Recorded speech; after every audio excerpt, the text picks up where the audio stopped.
चला, जागतिक आंतरराष्ट्रीय योग दिनाच्या निमित्ताने आज अनेक रेकॉर्ड झालेले आहेत. विशाखापट्टणमला पीएमई होते. काय काय रेकॉर्ड झाले आणि काय आज यातून मिळालेलं आहे आंतरराष्ट्रीय योग दिनाला? आज 21 जून 2025 11वा योग दिवस आपल्या देशाचे आदरणीय पंतप्रधान नरेंद्र मोदीजींच्या नेतृत्वात विशाखापट्टणम या ठिकाणी मोठ्या प्रमाणामध्ये साजरा झाला. आणि आजच्या या जागतिक योग दिवशी अनेक जागतिक रेकॉर्डसुद्धा प्रस्थापित या ठिकाणी झालेले आहेत. आज मोदीजींच्या नेतृत्वात विशाखापट्टणम येथील आर.के. बीच या कोस्टल रोडवर जवळपास 3,03,000 लोकांनी एकाच वेळेस हा योगा प्रोटोकॉल आदरणीय प्रधानमंत्री नरेंद्रजी मोदीजी यांच्यासोबत त्या ठिकाणी केला. आणि हा तर एक विश्व रेकॉर्ड झालाच, पण ही सगळी लोकं जी होती की त्यांचं जे रजिस्ट्रेशन झालेलं होतं ते आधार लिंक होतं, त्याचंसुद्धा एक विश्व रेकॉर्ड झालं की आधार लिंक 3,03,000 लोकांनी एका वेळेस या ठिकाणी येणं स्कॅनिंग त्या लोकांचं करण्यात आलं. ॲक्युरेट आकडा त्या ठिकाणी काढण्यात आला. आणि त्यासोबत काल जवळपास आमची जी काही आदिवासी मुलं आहेत, जवळपास 22,000 आदिवासी मुलांनी एकाच वेळेस 15 मिनिटामध्ये 12 पूर्ण सूर्यनमस्कार काढून त्याचासुद्धा विश्वविक्रम केला. तेही एक काल रेकॉर्ड झालं. आणि याच मुलांनी या अगोदर 108 मिनिटामध्ये 108 सूर्यनमस्कार काढून तोही एक जागतिक विक्रम त्यावेळेस केलेला होता. त्याचाही गिनीज बुक ऑफ वर्ल्डनी नोंद घेतलेली होती. आणि असे हे आधी झाले. आणि आज मी पाहिलं की आपल्या मुंबईमध्ये सुद्धा लोकल ट्रेनमध्ये लोक प्रवास करत असताना त्यांनी लोकलमध्ये सुद्धा योगा महिला असतील पुरुष असतील त्यांनी केला.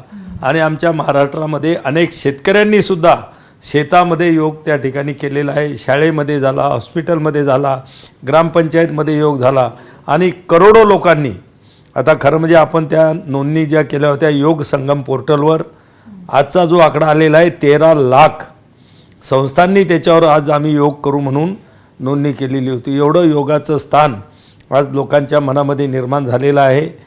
प्रधानमंत्री नरेंद्र मोदीजींनी जे आव्हान केलं होतं की योग हा आपली जीवनशैलीचा याच्यामध्ये जीवनशैलीमध्ये आणा, तर आज दररोजसुद्धा करोडो लोक आपल्या देशामध्ये योगा करताना त्या ठिकाणी दिसत आहेत.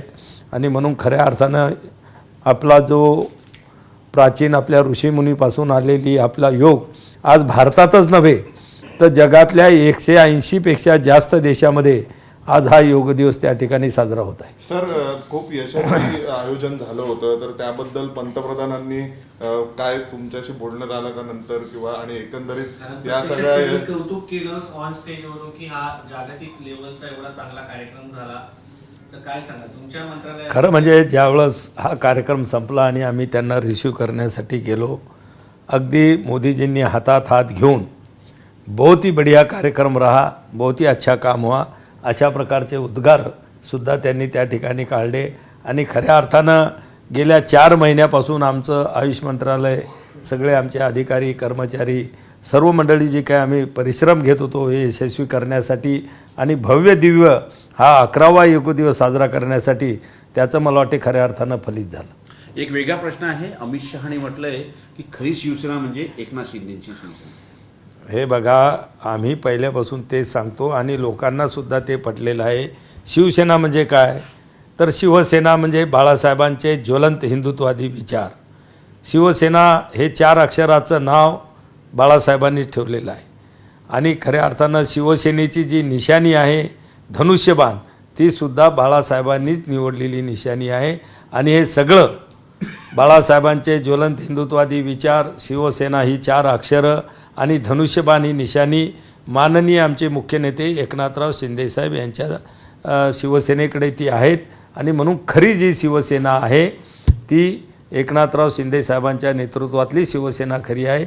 जी दुसरी आहे ती उबाटा गट त्याला आम्ही म्हणतो. उबाटा गटा म्हणजे उद्धव ठाकरेंनी म्हटलं आहे की काल जेव्हा भाषण झालं शिवसेनेच्या दोन्ही शिवसेनेच्या वर्धापन दिनाच्या निमित्ताने, त्यांनी म्हटलं की या मला मारून टाका, किल करा, अशा पद्धतीने त्यांचं वक्तव्य हे हताशीपणे आलं काय वक्तव्य?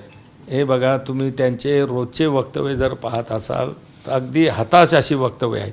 आणि आजकाल मी पाहिलं उद्धव साहेबांना बी मी जवळपास 1999-2000 मी फार त्यांनाही जवळून पाहिलेलं आहे. पण त्यांचा तो स्वभाव, त्यांचं जे पहिलं बोलणं होतं, आज जो त्याच्यात आमूलाग्र बदल त्यांनी घडवून आणलेला आहे की अतिशय म्हणजे त्यांची जी भाषा, त्यांची बोलण्याची पद्धत खऱ्या अर्थाने ही लोकांना आवडत नाही. की ते जे बोलतात, मला वाटते संजय राऊतांची छाप ही त्यांच्या बोलण्यावर आणि वागण्यावर थोडी थोडी पडायला लागलेली. देश विदेशातील प्रत्येक घडामोडींचे लाईव्ह अपडेट मिळवण्यासाठी आता साम टीव्हीच्या सर्व सोशल मीडिया प्लॅटफॉर्मला लाईक, फॉलो आणि सबस्क्राईब करा. तसंच सर्व नोटिफिकेशनसाठी बेल आयकॉन प्रेस करायला विसरू नका.